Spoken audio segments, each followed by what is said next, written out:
Film ఇండస్ట్రీలో ప్రతి hero తన కెరీర్లో ఏదో ఒక సినిమా రిజెక్ట్ చేయడం నార్మల్. అది బ్లాక్ బస్టర్ హిట్ అయ్యాక అరే చేస్తుంటే బాగుండేది అని ఫీల్ అయిన సందర్భాలు చాలా ఉంటాయి. ఎన్టీఆర్ కెరీర్లో కూడా అలాంటి సినిమా ఒకటి ఉందంట. ఇంతకీ ఏంటా సినిమా అనేది తెలుసుకోబోయే ముందు మూవీ అప్డేట్స్ మరియు రివ్యూస్ కోసం ప్లీజ్ మన ఛానల్ని సబ్స్క్రైబ్ చేసుకోండి. టాలీవుడ్ నుంచి పాన్ ఇండియా స్టార్గా ఎదిగాడు జూనియర్ ఎన్టీఆర్. RRRతో గ్లోబల్ ఇమేజ్ను సాధించాడు. ఇండస్ట్రీలో పాన్ ఇండియా హీరోగా తనకంటూ ప్రత్యేక గుర్తింపు సంపాదించుకున్నారు. RRR తర్వాత ఆయన చేసిన దేవరా సినిమాతో మరో భారీ సక్సెస్ ను తన అకౌంట్ లో అయితే వేసుకున్నాడు. అంతేకాదు రాజమౌళి సినిమా చేసిన తర్వాత ఎంత పెద్ద హీరో అయినా నెక్స్ట్ మూవీ ఫ్లాప్ పడాల్సిందే అనే సెంటిమెంట్ ఉంటుంది. కానీ ఆ సెంటిమెంట్ ను కూడా తారక్ బ్రేక్ చేసి దేవరాతో సక్సెస్ సాధించి నిరూపించాడు. కథ నచ్చకపోవడం, కాల్ షీట్లు లేకపోవడం, డైరెక్టర్ పై నమ్మకం లేకనో, ఇమేజ్ కు సెట్ కాదన్న కారణాలతోనో చాలా మంది హీరోలు కొన్ని సినిమాలు రిజెక్ట్ చేస్తూ ఉంటారు. అలాగే ఎన్టీఆర్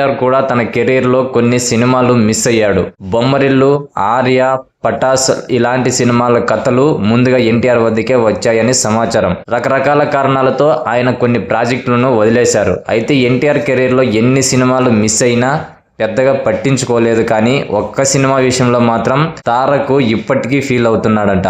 ఆ సినిమా చేసి ఉంటే బాగుండు అని అనుకుంటూ ఉంటాడంట. జూనియర్ ఎన్టీఆర్ టీనేజ్ లోనే హీరోగా ఎంట్రీ ఇచ్చాడు. 20 సంవత్సరాలు నిండక ముందే స్టార్ ఇమేజ్ సంపాదించుకున్నాడు. వరుసగా స్టూడెంట్ నెంబర్ 1, ఆది, సింహాద్రి లాంటి బ్లాక్ బస్టర్ సినిమాలతో దూసుకుపోయాడు. రాజమౌళి డైరెక్షన్ లో వచ్చిన సింహాద్రి సినిమా ఎన్టీఆర్ జీవితాన్ని మార్చేసింది. ఈ సినిమాతో ఎన్టీఆర్ స్టేటస్ భారీగా పెరిగిపోయింది. ఇమేజ్ డబుల్ అయ్యింది. కానీ సింహాద్రి సినిమా తర్వాత తారక్ కెరియర్ లో భారీ డిజాస్టర్స్ అయితే చూశాడు. వరుస ఫెయిల్యూర్స్ ఫేస్ చేశాడు. ఆ టైంలో ఒక సినిమాను మిస్ చేసుకుని ఇప్పటికీ బాధపడుతున్నాడంటే ఎన్టీఆర్ మిస్ చేసుకున్న సినిమాలలో భద్ర కూడా ఒకటని తెలుసు. ఈ సినిమా మిస్ చేసుకున్నందుకు తారక్ ఎక్కువగా ఫీల్ అయ్యేవారట. బోయపాటి శ్రీను తీసిన ఈ సినిమా కథను ఫస్ట్ ఎన్టీఆర్ కు వినిపించారంట. అయితే కొన్ని కారణాల వల్ల ఆయన ఈ కథను రిజెక్ట్ చేశారు. దాంతో ఆ కథ రవితేజ వద్దకు వెళ్ళింది. 2005లో రిలీజ్ అయిన భద్ర సినిమా లవ్, యాక్షన్, ఎమోషన్స్ తో ఆడియన్స్ ను ఆకట్టుకుని భారీ విజయం అయితే సాధించింది. ఈ సినిమా రవితేజ కెరీర్ కు మంచి బ్రేక్ గా నిలిచింది.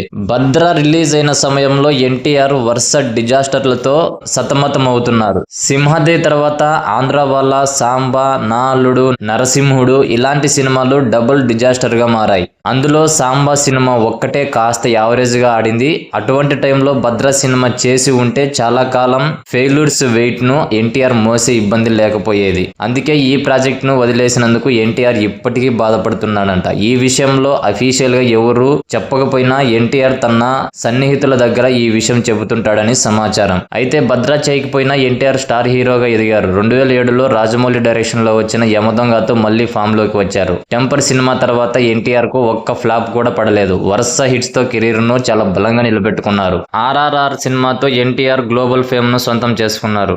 రాజమౌళి డైరెక్షన్ లో రామ్ చరణ్ తో కలిసి తీసిన ఈ మూవీ వరల్డ్ వైడ్ గా 1200 కోట్లకు పైగా వసూలును సాధించింది. ఈ సినిమాలోని నాటు నాటు పాట ఆస్కార్ అవార్డు గెలుచుకున్న సంగతి కూడా తెలిసిందే. ఎన్టీఆర్ ప్రజెంట్ ప్రశాంత్ నీల్ డైరెక్షన్ లో భారీ యాక్షన్ సినిమాను చేస్తున్నాడు. ఈ సినిమాకు డ్రాగన్ అనే వర్కింగ్ టైటిల్ పెట్టారు. ఈ మూవీ షూటింగ్ ఎండింగ్ లో ఉంది. ఇక ఈ సినిమా తర్వాత ఆయన దేవరా 2 సెట్స్ లోకి వెళ్ళబోతున్నట్లు సమాచారం. అయితే ప్రశాంత్ నీల్ సినిమాలో తారక్ చాలా డిఫరెంట్ గా కనిపించబోతున్నాడంట.